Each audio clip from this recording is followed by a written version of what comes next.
여러분 안녕하세요. 기업 탐방 분석 채널 바트머 플러스입니다. 저는 GS너 최승용입니다.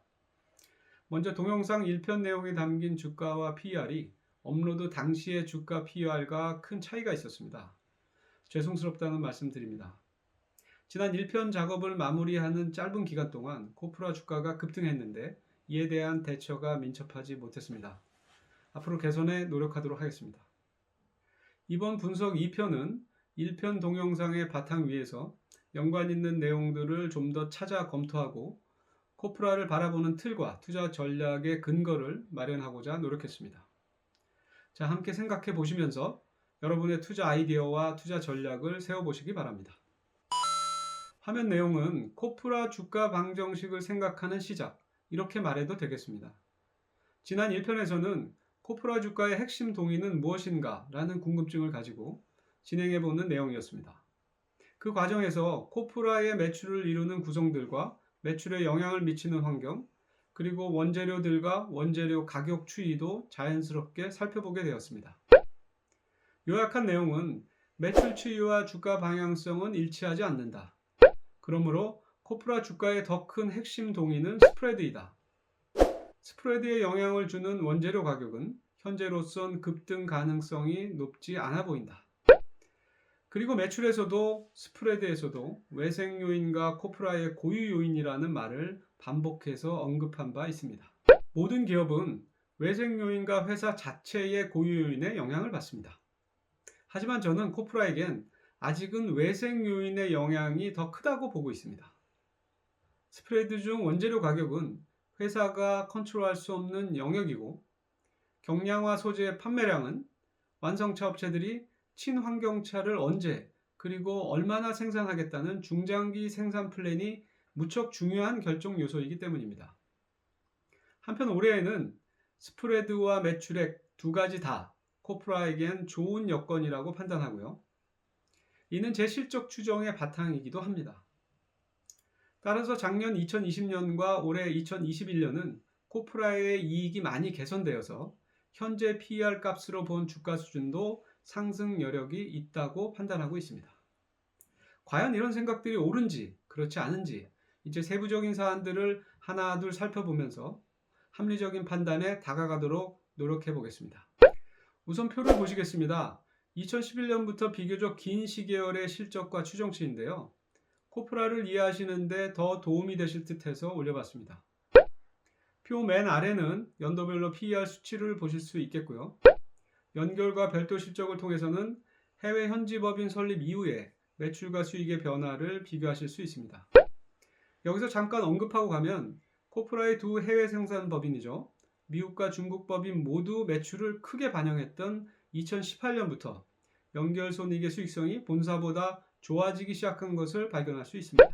이런 수익성 향상의 원인으로 두 가지를 추정할 수 있지 않을까 싶은데요. 첫째, 해외 현지 법인 매출이 늘어나 각자 손익분기점을 넘어서고 수익에 기여하는 단계에 들어섰다. 둘째로는 해외 현지에서 원재료를 구입하는 등의 효과가 있지 않았을까 추정해 봅니다. 여하튼 이런 점은 코프라의 고유 요인이 작동하면서 긍정적인 기여를 만들었다고 볼 수 있기 때문에 주가 밸류에이션에도 도움이 되는 사안이라고 봐야겠습니다. 이번엔 실적 추정의 근거를 말씀드리도록 하겠습니다. 먼저 매출을 볼까요? 작년 4분기부터 코프라 매출이 부진해서 회복되고 이를 시작으로 2021년 올해는 2019년 매출액을 넘어설 것으로 예상했습니다. 이럴 경우 코프라 매출은 작년 코로나 여파를 제외하면 2011년 이후 한 해도 빠짐없이 증가했던 기존의 매출 기조를 이어가는 것으로 판단해 볼 수 있겠습니다. 제 매출 추정의 근거는 이렇습니다. 코로나로 인한 글로벌 자동차의 억압 수요와 기저효과가 발생할 것이고, 특히 유럽 시장에서 자동차 판매량 회복과 친환경차 생산 증가가 크며 현대차 그룹 시장 점유율 상승으로 2021년 국내의 매출도 양호할 것으로 전망한다. 이러한 환경을 배경으로 해서 코프라 본사의 수출과 내수, 그리고 해외 현지 법인 매출 모두 좋은 영향을 받을 것으로 가정했습니다. 또한 매출 추정의 근거에는 코프라 고유 요인의 영향도 감안해서 반영했습니다. 해외 현지 법인에서 현대차그룹의 코프라 부품 채택수 및 판매량이 증가하고 매출처 다양화의 기회가 있을 것으로 보았습니다. 한편 2016년에서 18년까지 코프라의 엔지니어링 플라스틱 제품이 꾸준히 증가해오던 추세에 준해서 이를 매출 전망에 반영했습니다. 이제 코프라 이익과 수익성 추정의 근거를 말씀드려 보겠습니다. 2020년 영업이익은 매출 부진과 달리 약 38%가 증가할 것으로 전망합니다. 원재료 가격이 크게 하락했고 스프레드가 개선되었기 때문입니다. 이 영향으로 작년 3분기 매출 총이익률은 16.9%, 영업이익률은 7.4%로 2018년과 19년 대비 제법 높아졌습니다. 이후에도 낮은 가격에 구매한 원재료가 투입되면서 2020년 4분기 그리고 최소 2021년 1분기 정도까지는 수익성 개선세가 이어질 것으로 판단하고 있습니다. 따라서 2020년 연간으로는 GP 마진이 좀 더 상승해서 17.2%, 그리고 2021년은 다소 하락하지만 과거 11년간의 추이에선 높은 수준인 16.5% 이상의 GP 마진을 유지할 것으로 예상합니다. 2020년에서 21년 코프라 이익은 과거 가장 높은 이익을 기록했던 2016년 수준에 버금갈 것이기 때문에 아마도 올해 상반기는 주가에도 긍정적인 투자 심리가 남아있을 것으로 예상합니다. 낮은 가격에 구입한 원재료 투입 효과가 올해 전반기, 최소한 1분기까지는 스프레드 개선을 도울 것으로 판단하고 있습니다. 더불어 아래 그림에서는 작년 원재료 가격 하락폭에 비해서 제품 가격이 상당히 둔감하게 하락하는 모습을 볼 수 있는데 스프레드 개선에 좋은 영향을 미쳤을 것입니다. 이런 현상이 이어진다면 PP 등 최근 원재료 가격이 상승한 부담을 제품 가격 인상으로 완충할 수 있는지도 알아볼 필요가 있겠습니다. 팬데믹으로 인해 비대면 상황이 빈번해지면서 특히 포장재와 패키징 그리고 위생재료 등의 수요가 강하고 가전 자동차 등에서도 수요가 증가했습니다. 코프라 원재료 중 PP 가격은 지난 4분기 이후에 상당히 올랐습니다. 올해 연초에도 변동성이 큰 상황이지만 저는 코프라 실적 추정의 근거로 원재료 가격이 매우 부담스러운 상황으로 치닫지는 않을 것으로 예상하고 가정했습니다. 이를 기본 시나리오로 삼은 이유는 표에서 보실 수 있습니다. 기저효과와 대체 수요가 있지만 저성장 환경을 뒤바꿀 만한 여건은 아니기 때문에 가격 결정의 기본인 원유가는 낮은 수준을 유지할 것으로 봅니다. PP 가격의 최근 상승이 크지만 코프라에게는 PA66 가격만큼 스프레드에 미치는 부담이 크지는 않습니다. PA 가격은 상대적으로 상승폭이 작아서 지금은 소화가 가능한 수준으로 평가합니다. 그리고 PA의 기초 원료인 카프로락담 등이 공급 과잉 상태여서 PA 가격을 상승하도록 자극할 만한 상황은 아닌 것으로 판단합니다. 지금까지 제 실적 추정의 근거에 대해서 말씀드렸습니다. 여러분들은 어떻게 생각하십니까?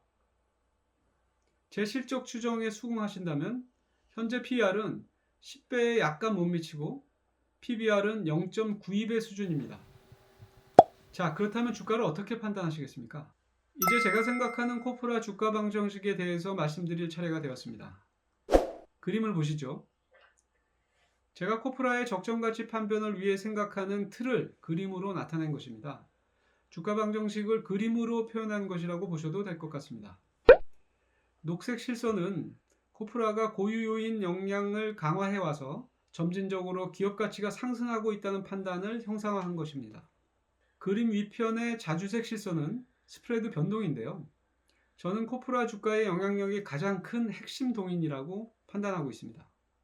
즉 스프레드 영향력이 워낙 세기 때문에 원재료 가격이 급등하며 상황이 나빠지면 기업 가치 또는 주가는 훼손될 수 있습니다. 저는 코프라 주가 판단에 이 점이 가장 중요하다고 보기 때문에 앞서 실적 추정 부분에서 올해 스프레드 상황이 점차 안정될 것이라는 기본 시나리오를 채택했다고 설명하고 그 전제를 말씀드렸습니다. 여러분들은 앞으로 원재료 가격, 스프레드 변동을 어떻게 예상하고 계십니까? 한편 코프라에겐 중요한 외생 변수가 더 있죠. 바로 세계 자동차 시장과 현대차 그룹의 차량 판매 상황이 있고요. 친환경 차량에 대한 생산 플랜은 경량화 소재 기업의 미래와 연관도 깊습니다. 그림을 다시 보시면 코프라에겐 외생 요인의 무게가 많은 영향을 주고 있다고 볼 수 있겠죠. 외부 변수의 영향이 큰 기업들은 리스크 체크 항목들을 선정하고 계속 관찰해 나가는 것이 필요하다고 봅니다. 그 기업이 통제할 수 없는 부분이 많기 때문에 우선은 기본적인 시나리오를 설정해 두되 그 전제들이 계속 유효한지, 선을 넘는 변화가 있지는 않은지 여부를 계속 점검해 나갈 필요가 있다는 것입니다. 외생 요인에 많이 영향을 받는 기업들에게 적절한 대응이 아닐까 싶습니다. 코프라의 상황이 나쁘다라는 의미가 아니라 계속 점검해야 한다는 말씀을 드리는 것입니다. 전망을 맹신하면 안 되죠. 스프레드를 간과하면 2017년, 19년과 같은 수익성 악화, 그리고 주가 하락이라는 악순환을 피하지 못할 수도 있습니다. 또 기회를 기대로만 쫓으면 혹 실제와 희망 간의 괴리가 커졌을 경우 투자 마인드를 조정하기가 결코 쉽지 않습니다. 표의 오른편이 코프라의 스프레드 체크 포인트로 선정한 항목들입니다. 결국 원재료 가격이 기본 가정에 비해 더 상승할 수 있는 상황이나 시그널 등을 꼽아본 것이고요. 가장 유의할 점은 PA66 가격이지만 선제적인 대응이 중요한 것이기 때문에 다른 화학 제품들의 스프레드, 마진을 주기적으로 관찰하는 것이 중요합니다. 현재 여러 제품 마진들이 이미 수년간의 최상단에 근접해 있는데 만약 이를 더 뛰어넘어 버린다면 주목해야 할 것입니다. 아마도 현재 시황의 전제들이 위협받고 있다는 것을 의미할 공산이 크기 때문입니다. 저 역시 잘 지켜보도록 하겠습니다. 이제 코프라 주가 판단의 또 다른 축을 살펴볼까요? 제목을 보시면 바로 친환경차가 갖게 하는 기대감에 관한 것입니다. 친환경차에 대한 이슈가 커진 것은 2015년부터이지만 특히 올해부터 느낌이 사뭇 다릅니다. 왜냐하면 연비 규제, 탄소 배출 규제 시한이 코앞에 있고 완성차 업체들의 전기차 생산 플랜도 더욱 속도를 내고 있기 때문입니다. 사실 애플카나 LG와 마그나의 전기차 파워트레인 합작법인 얘기도 기대를 불러일으키고 있고요. 과연 기대가 기회가 될까요? 전기차와 관련해 코프라에게도 허와 실을 진단해 봐야 하고 그 판단에 따라서 밸류에이션 적용을 달리 해야겠죠. 특히 어떤 단서가 주가를 할증할 수 있을지 생각해 보는 것도 중요한 일입니다. 사실 전기차 시대를 염려하는 자동차 부품 업체들의 목소리가 있습니다. LG연구소 자료인데요. 음영칠한 내용을 보시겠습니다. 지금 대다수 자동차는 엔진이 있는 내연기관 자동차이지만 전기차는 동력을 모터가 만들기 때문에 파워트레인의 구조가 훨씬 단순하고 부품 수도 최대 80%가 줄어든다고 합니다. 또한 오른쪽 표에서 유추할 수 있는 것으로 전기차에서 파워트레인 가격 비중이 상당히 크기 때문에 이쪽 관련 부품의 단가 인하 압력도 염두에 둘 가능성이라고 봅니다. 걱정의 내용들은 이렇습니다. 1. 내연기관차 부품업체들의 타격이 예상된다. 2. 전기차 역시 가격 인하를 꾀하고 있기 때문에 전기차 부품 마진이 그리 녹록하지 않다라고 전해집니다. 결국 모든 부품업체 간의 경쟁이 커질 수 있음을 배제할 수 없다는 것입니다. 이런 환경은 코프라도 예외일 수 없을 것으로 보는데 과연 전기차용 킬러 아이템을 갖고 있는가 여부가 핵심 관건일 것으로 보입니다. 자, 코프라 상황을 가늠해 보려 몇 가지를 살펴보겠습니다. 전기차 관련한 진단이죠. 코프라도 내연기관 차량 엔진 분야에 사용되는 부품 소재를 판매하고 있습니다. PA66, PA6 소재가 내열성이 강한 특성을 가지고 있기 때문에 열이 많은 엔진 쪽 부품 소재로 적합하기 때문입니다. 그림은 코프라 제품이 적용되는 부분들인데요. 붉은색 표시는 내연기관 엔진과 연관된 부품들을 구별해 본 것입니다. 금액으로 알 수 없는 것이 답답하지만 부품의 항목수로 영향이 없다고 볼 수는 없고요. 코프라도 많은 준비를 하고 있을 테죠. 바로 전기차용 킬러 아이템이 만들어져야 하는 이유입니다. 이번엔 전기차 생산과 판매량 측면에서 얻을 시사점이 있는지 살펴보려 합니다. 전기차 생산과 판매는 올해 본격 이륙을 하고 2022년에서 5년까지 높은 성장을 전망하고들 있습니다. 역으로 내연기관차는 판매량이 22년부터 다시 감소해서 부품 업체들에겐 어려운 상황이 놓이게 될 것 같습니다. 자동차 총량이 정체되어 있기 때문에 전기차가 늘면 기존 엔진 차량의 운신폭은 제한되는 것이죠. 또한 내연기관을 혼용해서 장착하는 하이브리드 전기차, 그리고 플러그인 전기차를 포함한 내연기관 차량 판매도 2022년에서 3년부터는 감소세를 보일 수 있음을 아래 막대 그래프가 설명하고 있습니다. 자, 전기차 성장이 모두에게 햇빛은 아니라는 얘기인데요. 코프라는 어떻게 봐야 할까요? 저는 코프라가 전기차 염려사항을 완충하고 기회를 엿볼 수 있는 국면에 있다고 판단합니다. 아마도 올해 2021년에서 내년 2022년 정도까지는 코프라에게 기대이자 기회의 시간이라고 설정할 수 있다고 봅니다. 그런데 조건부입니다. 그림을 보실까요? 그림 가운데 자주색 점선은 내연기관차와 HEV, PHEV 차량을 더한 판매 추이와 예상인데 코프라의 주된 매출 대상입니다. 점선이 내년 이후부터 감소세지만 코프라의 고유 역량, 특히 엔지니어링 플라스틱 경쟁력과 현지 법인의 기여가 코프라의 상황을 좋은 쪽으로 끌어올릴 것으로 생각합니다. 세계 자동차 성장률 이상의 페이스가 되리라는 예상입니다.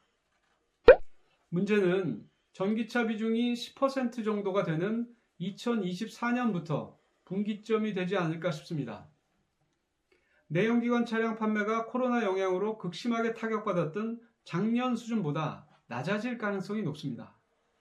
부품업체들의 어려움과 경쟁 심화가 예상되는 시점이라고 할 수 있겠죠. 이때쯤엔 코프라도 분명한 대처가 되어 있어야 되지 않을까요? 바로 전기차 대세에 확실히 올라타 있어야 하는 것 아닐까 싶습니다. 전기차용 소재 제품이 양산되고 있어야 되겠죠. 그렇다면 이보다 앞서서 좋은 소식들이 들려와야 합니다. 올해면 더욱 좋고 내년 그리고 2023년 시장은 전기차용 킬러 제품 성사 여부를 코프라 주가에 반영하고 있을 것으로 예상됩니다. 코프라 투자 전략과 적정 밸류에이션에 대해서 말씀드릴 시간이 되었네요. 내용 중에 이미 반복해서 언급했기 때문에 짐작하고 계실 것 같습니다. 붉은 박스와 파란 박스 안의 내용은 좌우로 서로 연관되어 있는데요. 붉은 박스에는 제 투자 전략의 기본 입장 또는 시각을 담았고요.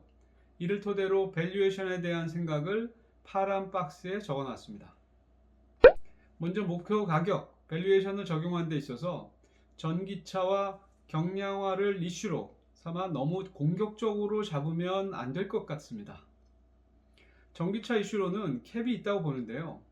전기차 수혜는 기업별로 양극화가 심할 것으로 보기 때문에 증거 없이 너무 낙관하는 것은 리스크가 큽니다.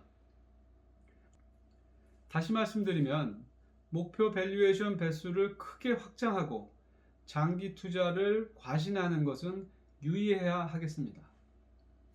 그리고 내연기관차 판매가 부진한 데다가 전체 자동차 판매 대수가 수년째 정체인 상태에서 투자 기간을 길게 연장하고 또 할증을 많이 주기란 쉽지 않다고 보기 때문입니다. 하지만 과욕을 내리고 차분하게 분석하면 코프라 주가는 기회가 있습니다. 특히 올해는 코프라에게 주가 할증 요소가 작동하고 있다고 봅니다.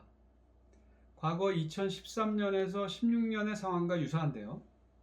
이때 스프레드 개선으로 실적 호전이 꾸준히 이어지는 국면이 되었거든요.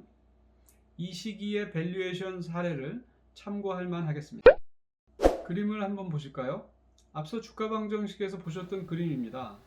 2013년에서 16년 상황을 보시면 자주색으로 그려진 스프레드가 좋아지면서 코프라 가치가 증가하는 국면에 들어가게 되죠. 그림 안에 왼쪽 파란 실선이 코프라의 PER입니다. PER 값이 2016년까지 점진적으로 상승하는 모습을 보실 수 있죠. 바로 주가가 할증되는 과정이 나타난 것입니다. 이번에도 적용이 가능하다고 봅니다. 올해 연초 원재료 가격 변동성이 커졌지만 제가 가정한 기본 시나리오는 원재료 가격이 점차 안정될 것이라고 봅니다. 앞서 실적 추정 근거와 코프라 주가의 핵심 동인을 알아보는 내용에서 정리한 바 있습니다. 그림 오른편 음영처럼 2021년 올해는 할증의 이유가 있습니다. 아래쪽 표를 보시면 코프라의 현재 PBR은 0.9배입니다. 하지만 작년에 이어서 올해도 코프라 실적이 좋아지고 기업 고유 요인의 역량이 강화되면서 기업 가치에 대한 기여가 플러스 영역에 들어선 상태입니다. ROE도 나쁘지 않고요. PBR이 1배 미만일 이유가 별로 없지 않을까요? 2013년에서 16년 밸류에이션 값들의 평균치를 적용하면 PER과 PBR은 각각 11.8배와 1.1배입니다. 여기에 저는 코프라의 고유 역량을 과거보다 더 반영해 주어야 타당하다고 봅니다. 과거엔 미미했던 해외 현지법인의 기여가 분명하기 때문입니다. 그땐 없었던 매출이 지금은 본사 매출의 50%에 달하게 생겨났고요. 수익성은 더 좋습니다. 매출처 다변화에도 긍정적입니다. 물론 엔지니어링 플라스틱 컴파운딩 업체로서의 경쟁력도 과거보단 좋아졌겠죠. 그렇다면 위 표에서 보시듯이 과거 평균값보다 얼마가는 더 할증하는 것이 타당하지 않을까요? 얼마나 할증하는 것이 적합한가는 여러분들 판단해서 각자 결정해 보시기 바랍니다. 저는 7,300원에서 7,600원을 코프라의 적정 가격으로 산정했습니다. 혹시 있을 전기차 수혜 상황을 목표 가격에 담지 않았기 때문에 추가 상승 기회도 있을 수 있겠습니다. 다만 너무 멀리 있는 기회라면 나중에 사용할 생각입니다. 그리고 5,000원대 초반 가격이라면 충분히 안전한 가격일 것으로 생각하고 있습니다. 자, 코프라 분석 2편은 여기까지입니다. 이번 분석도 제 판단의 근거와 관점들을 말씀드리려 분주했는데 어떻게 보셨는지 모르겠습니다. 여러분들의 지혜로 쓸모있게 활용되기를 바랍니다. 시청해주셔서 감사합니다. 구독과 댓글이 정말 큰 힘이 됩니다. 여러분 기다리겠습니다. 감사합니다.